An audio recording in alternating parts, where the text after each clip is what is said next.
acá, ¿no? ¿Está bien? Siempre lo dejo así a propósito. 120 sobre 80, si yo lo tengo así, ¿sería la presión arterial?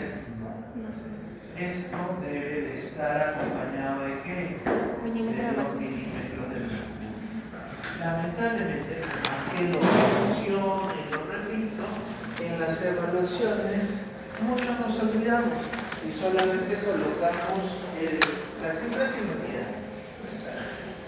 Entonces, al no colocar la unidad, por más que quizás nosotros hayamos colocado el valor correcto, si no le agregamos la unidad estaríamos dando una respuesta incompleta y no se nos va a calificar. Lo mismo iría si contemplamos frecuencia cardíaca, lo mismo iría si contemplamos frecuencia respiratoria, pulso, entre otros. ¿Está bien? Entonces tengan en claro ese detalle, por favor. Mucho tiempo atrás considerábamos que la presión arterial 120 sobre 80 milímetros de mercurio era la presión normal, pero ahora ya sabemos que no es así. Se ha actualizado, por lo que la presión normal es menos de 120 y menos de 80 milímetros de mercurio. Si yo considero una presión de 120, ya estaría con la presión elevada según nuestra clasificación. ¿Ok? Así que mucho ojo con ello. La contextura también va a influir en la variante de la presión, tanto es muy probable de que una mujer, al tener una contextura menor a lo que hace respecto a un valor de talla promedio, pueda tener una menor presión arterial. ¿Okay? ¿Hay riesgos si tenemos muy baja presión o muy elevada presión? Claro que sí. Entonces, lo ideal es que nuestra data se pueda mantener en verde. Y para eso tenemos que combinar, ¿no? El factor de ejercicio, el factor de dieta y descanso. Porque si no estamos bien nutridos, nuestra presión arterial se va a ver elevada. O puede bajar también. ¿Sí? Mucho ojo con ello. ¿Quién se encarga de controlar en esta ocasión la regularización de la presión arterial? El sistema nervioso autónomo. ¿Está bien? Con el parasimpático y el simpático. Acompañado de los vasoreceptores, van a ajustar la frecuencia y contracción cardíaca. Recordando de que el corazón va a pasar por un episodio de contracción para las aurículas, un episodio de contracción para los ventrículos y una relajación completa, una relajación del corazón. De que se menciona que tendrá 2 sístoles y una diástole. Sístole auricular, sístole ventricular y una diástole. Comentábamos de que el corazón, junto con los pulmones y los riñones, formaban una tríada. Los 3 órganos trabajaban al unísono y si alguno de ellos fallaba, obviamente los otros no van a repercutir. Ellos no se escapan tampoco de este punto. Los riñones son los órganos encargados de controlar la presión hidrostática del cuerpo. ¿Qué significa eso? Que genera la manutención y la regularización de los líquidos corporales, del volumen líquido del cuerpo. Entonces, dentro del riñón existe un sistema muy bonito llamado sistema renina-angiotensina-aldosterona. Muy facilito de pronunciar. Acá tienen las siglas SRAA, que significa sistema renina-angiotensina-aldosterona. Acompañado de la aldosterona, la vasopresina, van a generar un control y regularización del sodio y el agua para regular el volumen de los líquidos corporales. De ahí que si tuviéramos un daño en los riñones, nuestro control de líquido corporal se va a ver afectado.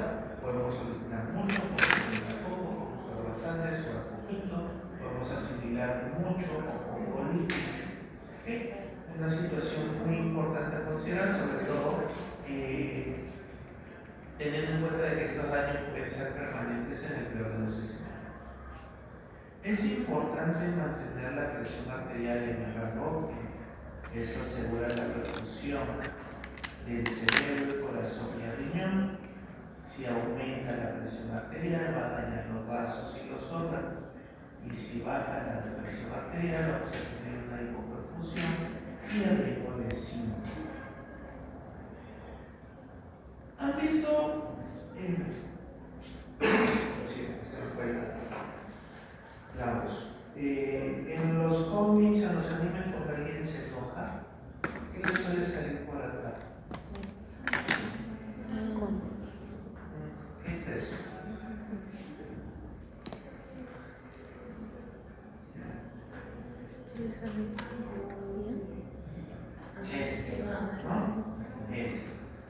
¿Qué indica esto de acá? Que se le marca la Está aumentando, ¿verdad?, el circuito circulatorio. Entonces, eso generaría que la sangre llegue con mayor presión y se note mucho más los vasitos sanguíneos, ¿no? La referencia suele ser a nivel de la 100, pero puede pasar en otras zonas del cuerpo. ¿Ya? Tengan en cuenta, por favor. ¿Han leído el manga? No, pero ¿han visto el anime?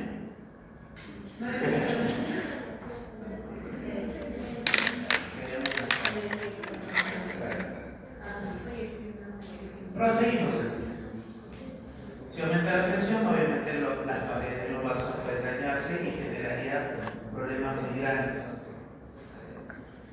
Si lo llevamos ya a la parte seria, ¿no?, de la explicación, hay muchas personas que al tener un aumento súbito de la presión arterial, los vasos sanguíneos con un calibre muy delgado, con un calibre muy pequeño, al recibir sangre a gran presión, lamentablemente no lo van a tolerar y ¿no me revienta?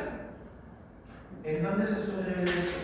A nivel del globo ocular, los capilares sanguíneos revientan y se generan manchitas de sangre en el globo ocular.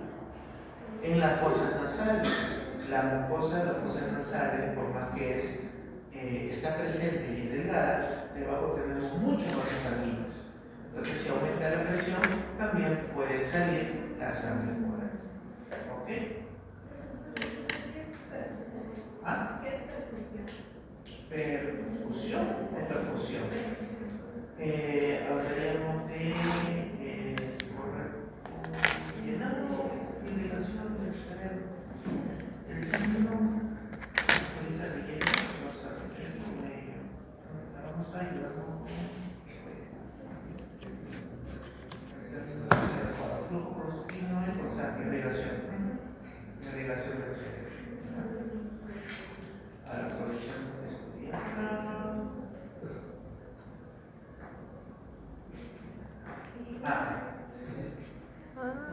Si hay que aumentar la presión, los vasitos van a romperse y la sangre va a salir, ¿no?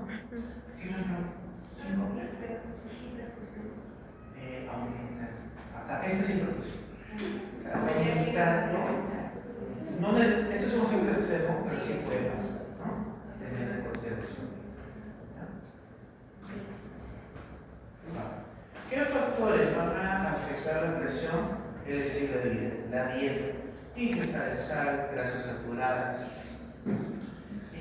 la actividad física, la regularidad y el tipo de ejercicio, el estrés, el impacto del estrés crónico en la presión arterial.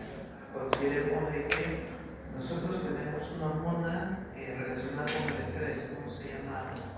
Cortisol. Este también viene de la mano de otra hormona que se llama aldosterona. Entonces, dependiendo del desorden de esas hormonas, puede llegar a afectar nuestra presión arterial de todas maneras. ¿Por qué la ingesta de sal o grasas saturadas? La sal, recuerden que estaría relacionada con el control de líquidos corporales.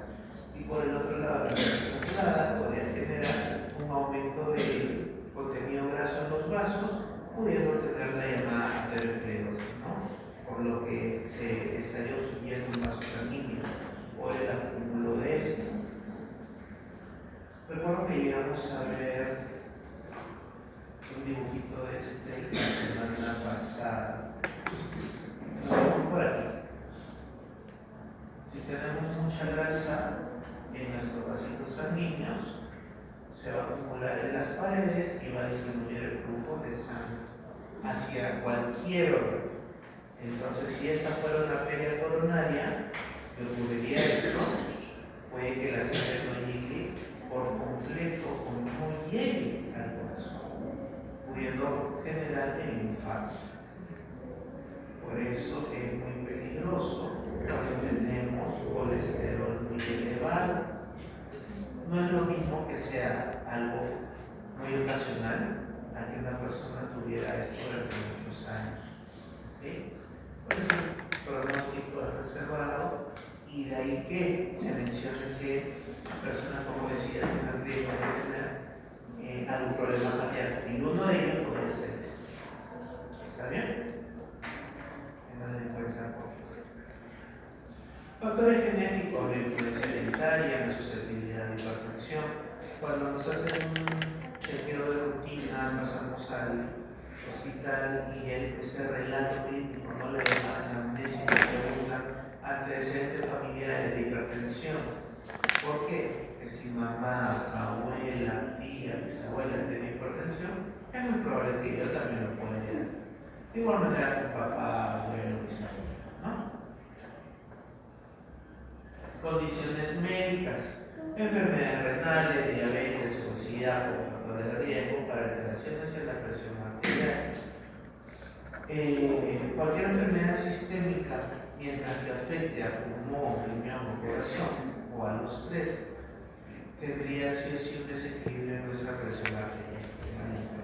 Obviamente, si nos acercamos más a los riñones, mayor sería esta probabilidad. Es importante tomarnos la presión arterial, claro que sí. Es una forma de conocer en qué estado se encuentra nuestro equilibrio y además para nosotros adultos mayores debería ser partícipe de un control regular, ¿no? La presión es uno de los valores más importantes para poder verificar la actividad cardíaca y analizar si el corazón está bombeando la cantidad de sangre suficiente a nuestros vasos sanguíneos, a nuestras arterias. Saber los rangos normales de tensión arterial es indispensable para prevenir cualquier tipo de problema. Recordemos, ¿no?, que si nosotros tenemos unos valores normales y de la nada los rangos cambian, significa de que algo nos ha pasado. Podría ser fisiológico o podría ser patológico. Por eso la intención de conocerlos. Mejor ejemplo, el pulso cardíaco. El pulso puede aumentar de manera fisiológica, claro que sí. ¿Sí? ¿Qué? Ahora sí. Pero si de la nada, estando sentado en reposo, me aumenta la frecuencia cardíaca, porque ya hay algo patológico. Entonces, esa es la importancia de conocer nuestros signos vitales. ¿Qué instrumentos nosotros usamos para poder medir la presión arterial? El tensiómetro o esfigmomanómetro y el estetoscopio. Nosotros ya tenemos un poco de noción en eso y ya lo hemos trabajado. Recordando que tenemos el tensiómetro manual y el digital. El digital no es tan exacto. No puede dar una variante de más o menos 20. O sea, no es poquito. Puede ser más o menos 20. Lo cual podríamos pasar de 140 a 120. Pero, ¿cuál es la importancia de esto? Porque es necesario conocerlo. Porque los pacientes adultos mayores, al no tener una noción directa del control o la regularización de su presión arterial, apoyándose en el tensiómetro digital, porque de repente están viviendo solos en casa, no tienen mucha ayuda, van a ir viendo si sus valores son regulares. Pero si de la nada sube y baja, ya me va a indicar de que su presión está alterada. Y ya sería motivo de que pueda visitar al médico antes de que ese vaivén de signos anormales pueda generar un peligro en su vida, ¿no? Entonces es importante conocer. Posición adecuada. Veamos si ustedes lo han hecho bien. La persona debe estar sentada y relajada. durante al menos 5 minutos antes de la medición. El brazo debe estar apoyado sobre una mesa o superficie plana a la altura del corazón. Se puede medir en el brazo derecho e izquierdo, pero debe mantenerse el mismo brazo en futuras mediciones para comparar resultados. Nosotros solemos dar de preferencia el brazo. Colocamos el brazalete. Se localiza la arteria braquial, parte interna del codo, palpándolo con los dedos que hayamos comentado. Flexura del codo, dos dedos hacia arriba, cara interna. Colocamos el brazalete de tensiómetro alrededor del brazo, a unos 2 o 3 centímetros por encima del codo, y hay que asegurarnos de que esté ajustado, pero no demasiado apretado. Se recomienda para ello que el paciente no cruce las piernas y se mantenga quieto. Aunque no lo crean, hay estudios que indican que si cruza las piernas, si está con los pies flotando, también va a afectar el rango de presión. Colocamos el diafragma del estetoscopio sobre la arteria braquial justo debajo del brazalete rotito. Algunas veces lo colocamos dentro, en otras veces se puede colocar debajo, y eso depende de la técnica. Hay que ajustar bien los auriculares del estetoscopio en los oídos para escucharlo en la técnica. Este estetoscopio de las colivas las colocamos de posterior a anterior. ¿Qué significaba ello? Que si mis olivas estaban así, de arriba tienen que estar así, ¿no? Para que puedan ingresar en el canal auditivo y evitar que yo pueda escuchar sonidos de fuera. Usamos la pera de inflado y estamos bombeando, aumentando la presión hasta 220. Si tenemos una noción de que nuestro paciente tiene la presión arterial normal. Si es que sospechamos que es hipertenso, obviamente tenemos que subirlo un poco más. La presión corta temporalmente el flujo sanguíneo en la arteria braquial, por eso que nosotros vamos a poder escuchar.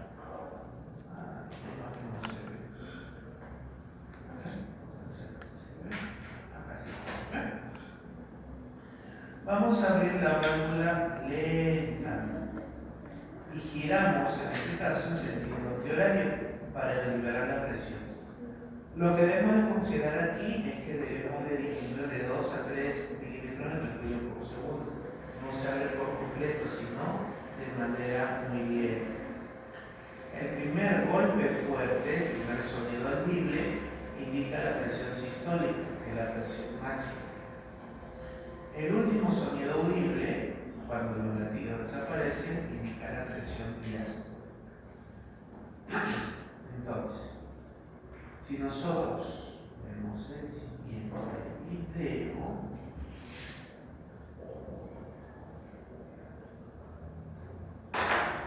vamos a ver qué sale por acá. Colorfix Liquid Actuation, más de 24 horas en el lado, sin transferir y con sensación ligera.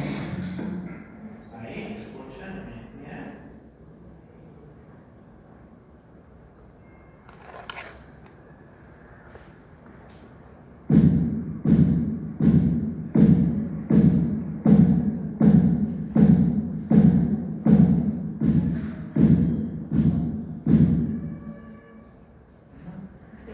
Primer sonido, recuerden que cada línea equivale a 2, 110, 112, 114 milímetros de mercurio sobre 60, 72, 64, 66, 68, 70, 72, 72, 74. Ahí una rota. Ahí tenemos el primero. Vaciamos el brazalete y confirmamos la lectura. Se tiene que repetir después de unos 2 minutos. A veces se tiene que hacer 3 tomas. ¿Qué hay que tener en cuenta? No hay que hablar ni moverse durante la medición. Evitar el consumo de café, alcohol o tabaco 30 minutos antes. Medir la presión arterial de la misma hora. Y si los valores son muy altos o muy bajos, repetir la medición. Y si persiste, es donde se debe de ver la medición. Vamos a ver aquí qué es lo Here's the first one. First one. Bien, acá, ¿cuánto salió?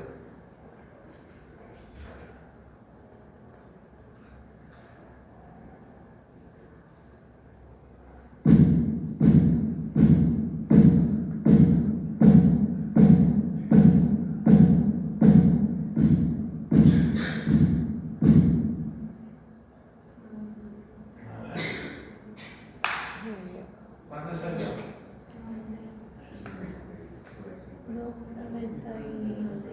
Here's the first one. 90 y tantos.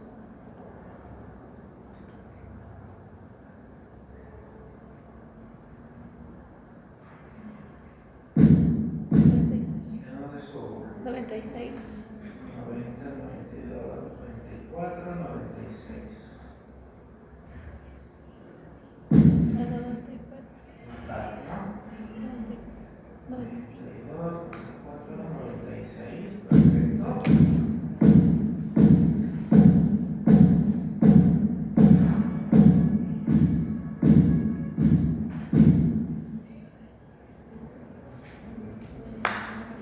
Here's the first one.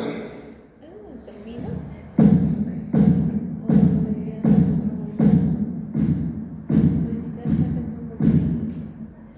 Here's the first one. Acá, ¿no? Sería 52, 54, 56. ¿Verdad? Sí. Esa es la forma en la cual se debe tomar la decisión. Pero ¿qué es lo que han tenido que hacer? Escuchar estos latidos, auscultar para ser más específicos. Ahora, el segundo. A ver acá.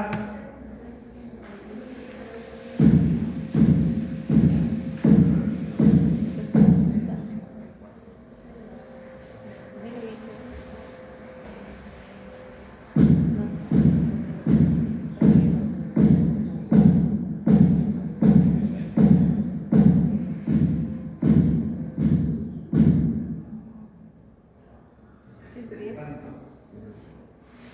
152 sobre 152 sobre 110. 110, a ver. 104. 152 sobre 102. Y eso sería finalmente ¿cuánto? Una presión. Yo me voy a mitad, ¿no? 102. 152 sobre 102. Entonces el paciente tendría Pero sí. presión arterial y hipertensión de. Está como de la mitad de 20. Así como nosotros tomamos la presión. Puede ser que es vital que podamos colocar líneas de endoscopio en la zona del pulso para poder escuchar. ¿Ok? ¿Tú vas hasta acá? ¿Preguntas por ahí? ¿No? Hasta el 100 pasa el 20, 3, 10, 170, 170. ¿Qué pasaría si no se le puede medir la presión arterial en el paciente, ¿no? En los brazos, se puede usar otras zonas. Tenemos la arteria poplítea, ¿no? Tenemos la arteria braquial, la arteria radial, por adelante, y tenemos la zona media. Entonces, no se puede a la altura del codo, puede hacerlo a la altura de la muñeca o realizarlo a la altura de la rodilla o a la altura del pie.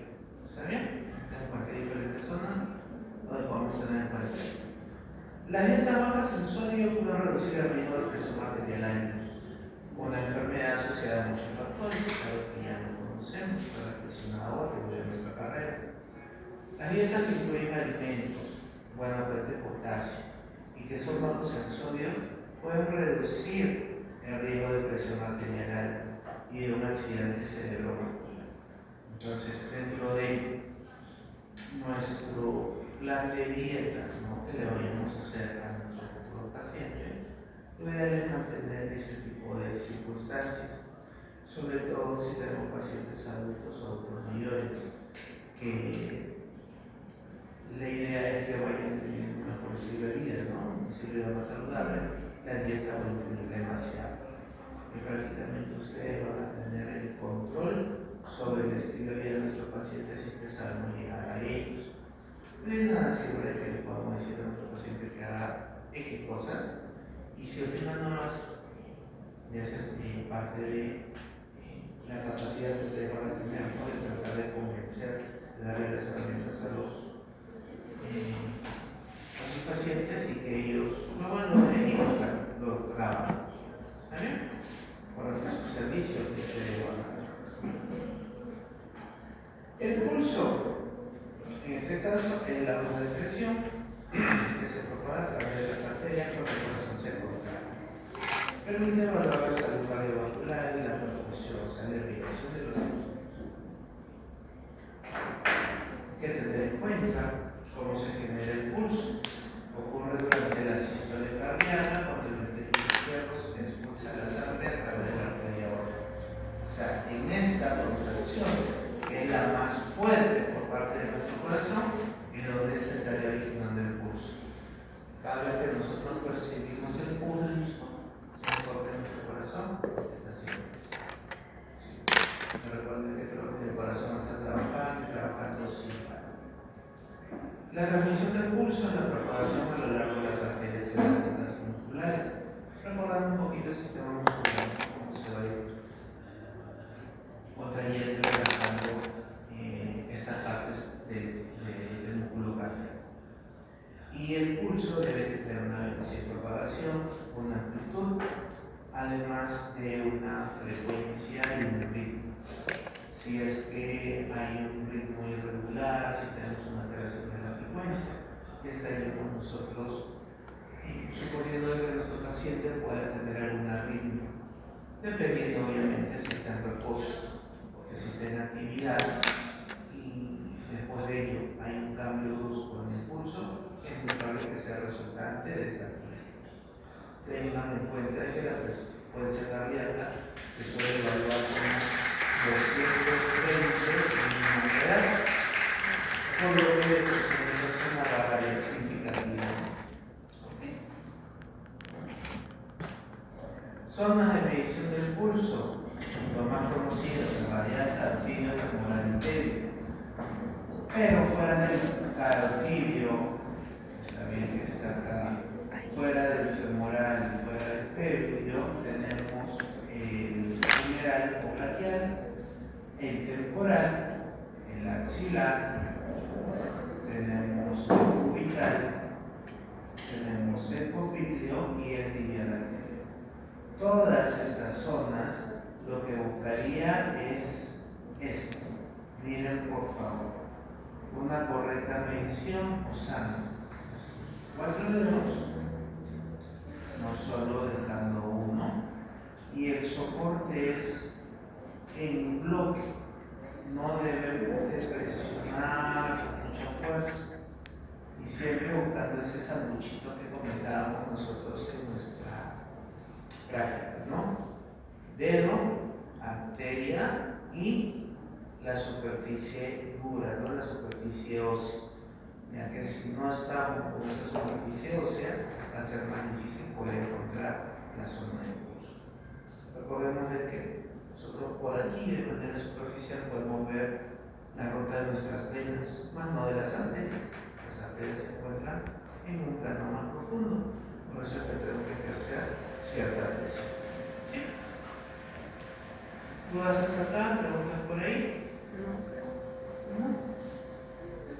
¿Qué factores van a afectar el pulso arterial? La edad, la actividad física, el estado emocional, la disminución de la elasticidad de la arteria con la edad es parte de la actividad física, hay un aumento de la frecuencia cardíaca, hay una mayor amplitud con el ejercicio. Y el estado emocional, hay influencia del estrés, la ansiedad. Si nos encontramos ansiosos, obviamente aumentaría nuestra frecuencia cardíaca. Muy bien. A ver. Vamos a considerar esto, ya que nos estamos acercando a nuestra evaluación parcial. ¿Y qué usan las para 13 años? Chofer interprovincial. Acude a control ocupacional o de una cita, ¿verdad? Requiere cansancio leve tras jornadas largas. El reposo implica identificar las estructuras básicas para registrar su examen físico. Localicemos el corazón en el torso. Señalar la dirección desde la punta y la base y mostrar por dónde entra y sale la sangre del corazón. Para eso, escribir los pasos para el registro de la presión y el pulso. Vamos poco a poco. A ver, localización del corazón del tórax. ¿En dónde se estaría ubicado? Mediastino inferior. 2/3 a la izquierda. Perfecto. Ya tenemos la ubicación. Todo esto dentro de qué cavidad. ¿Pleural? No, cavidad. Mediastal. Cavidad pericárdica. Y esta recién dentro de la cavidad torácica.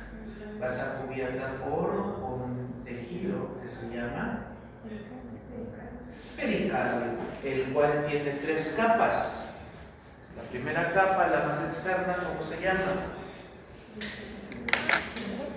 Capa pilosa. La segunda, parietal. Y la tercera, visceral. Esa capa visceral es ¿qué en el corazón? El epicardio. La siguiente capa del corazón, miocardio. Y la última, endocardio. Esta disposición de 3 capas nos da la misma disposición en todas las cavidades, las aurículas y los ventrículos. No, lo que sabemos que tenemos 4 en total. Dirección de punta base. La punta o apex o ápice del corazón, ¿cómo se está dirigiendo?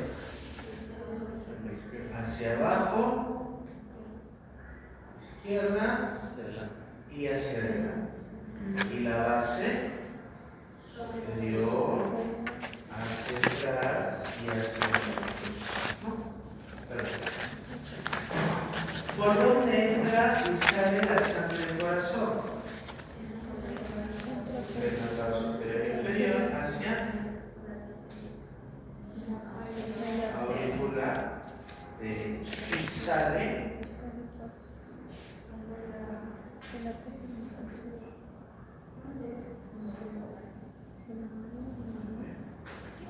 ¿por dónde entra la sangre del corazón? Por el lado superior e inferior. Primero hablemos de mitad, porque yo sé que querían decir también por la vena común, ¿no? Ingresa por la vena superior. ¿Y por dónde sale? Por la vena, por las arterias. De ahí por dónde ingresa. Por la vena pulmonar. ¿Y por dónde sale? Por la arteria aorta. ¿Está bien? ¿Todos entendieron eso? ¿O no queda duda todavía? Está. Ingresa por la vena cava inferior y la vena cava superior. Después sale por las arterias pulmonares. Después ingresa por las venas pulmonares y sale por la arteria aorta. La sangre se encuentra tanto por la vena cava superior como inferior. Llega por la superior y la inferior, por las dos llegan. Hacia la auricular derecha. Nombrar 3 estructuras del contorno cardíaco. En este caso, si yo traigo el corazón, voy a tener las 3 capas, ¿no? Endocardio, miocardio y epicardio. Describir 2 recuerdos vasculares. La aorta ascendente y el tronco pulmonar. Bueno, acá ya les puse la respuesta. ¿Qué tendríamos que hablar de la aorta? Está saliendo de dónde? De la válvula aorta. ¿No? Se relaciona con la válvula aorta. El tronco pulmonar estaría relacionándose con la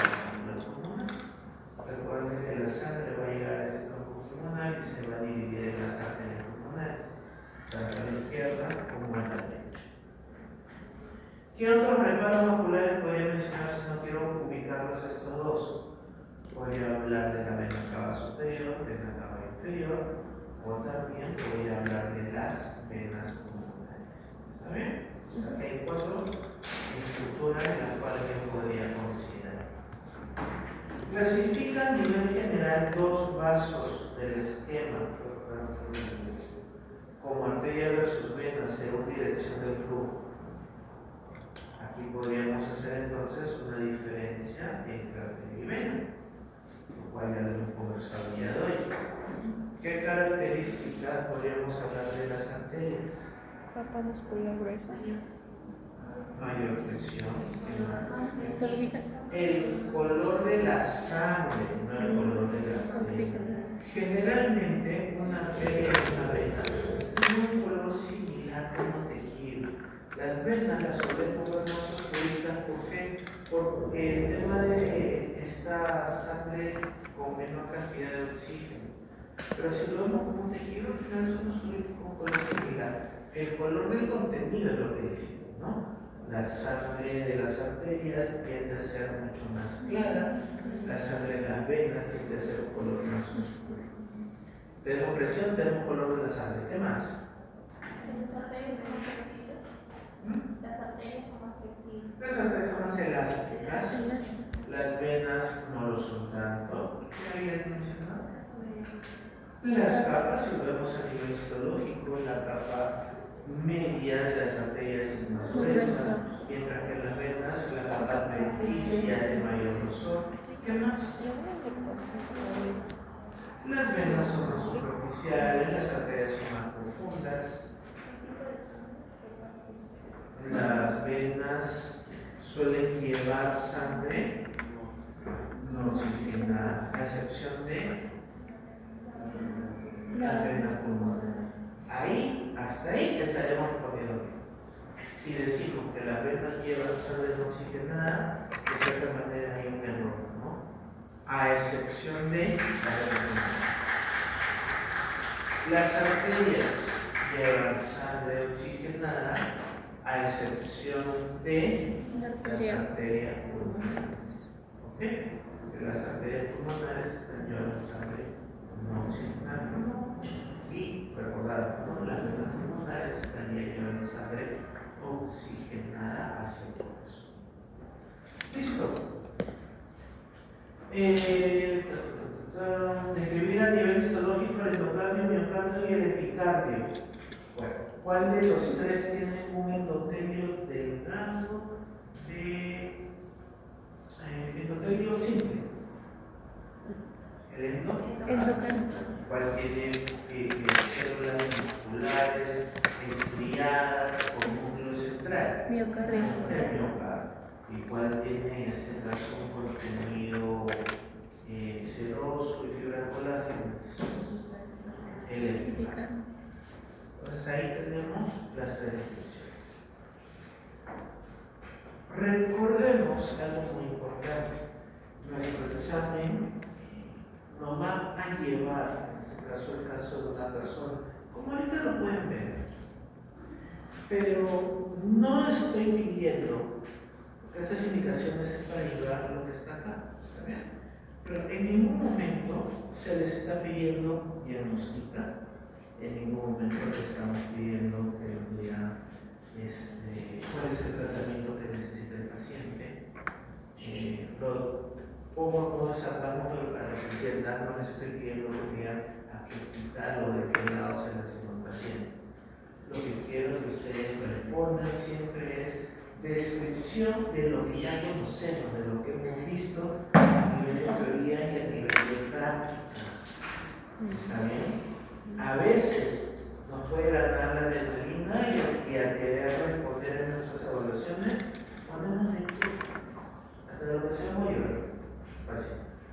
Pero solo se nos va a calificar, a pesar de que de repente de lo que puedan haber contestado esté bien, el contenido que está acá. Entonces, si yo menciono, ¿no?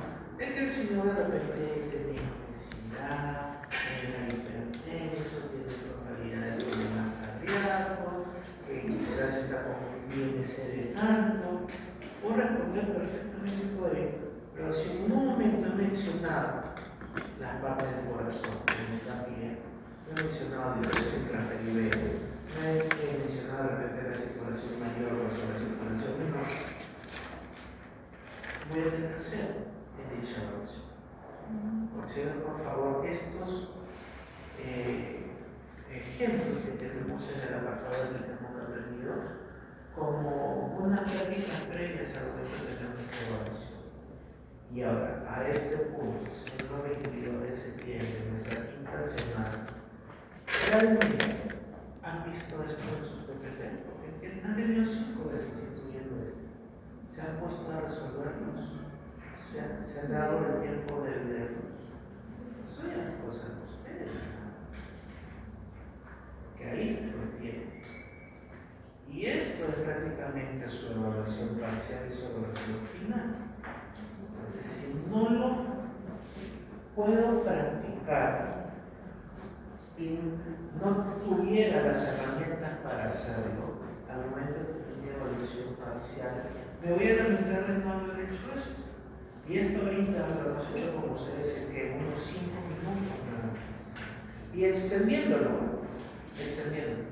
Entonces, si nos podemos pensar en ese sentido, nos tomamos media hora al día en resolver uno cada uno, al pie de la letra, porque me voy a demorar quizás haciéndolo una hojita aparte.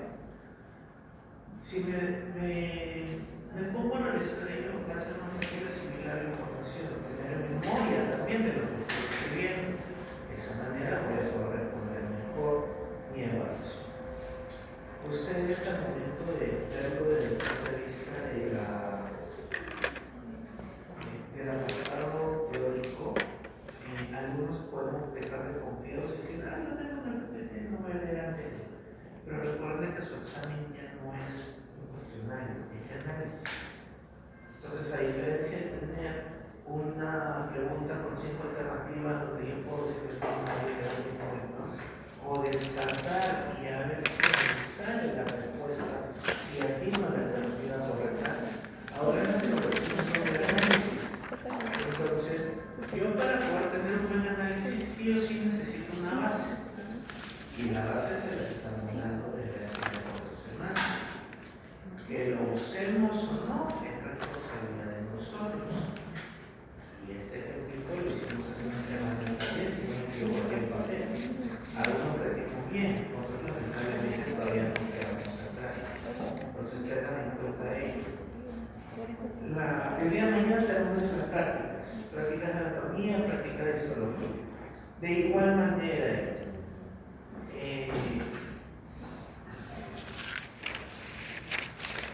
va a venir o bien en la práctica de anatomía o la práctica de histología, ya sea si existe o no, en el microscopio la flechita o en anatomía el alfiler.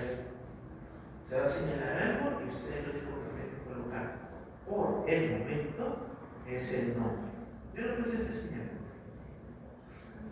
Parece fácil, pero si solo nos estamos confiando, y es ahí donde yo critico a quienes estamos de repente con las fotos o con el video, no es por tomar a mal por si acaso. Yo prefiero de que en el momento de la explicación estén enfocándose sus sentidos en lo que están mirando.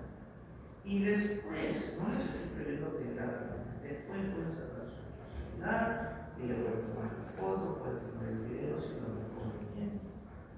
Yo prefiero que en esos 30 segundos, 40 segundos que se está dando la vuelta, ustedes pueden verlo porque lo ven en 3D, pueden aplicar las texturas, pueden ir viendo, manipulando, y es la mejor manera que ustedes pueden tener un registro visual.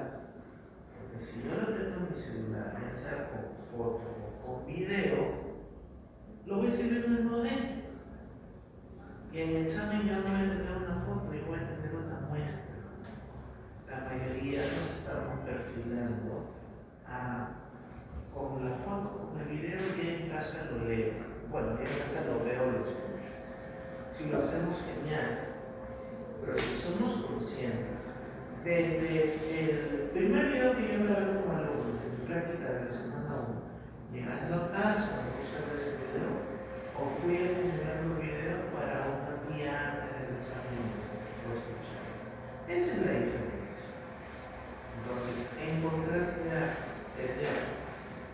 MP4s, ¿no? O bits ahí acumulados. Prefiero de que estén enfocando sus sentidos, aunque sean 20 segundos a la semana.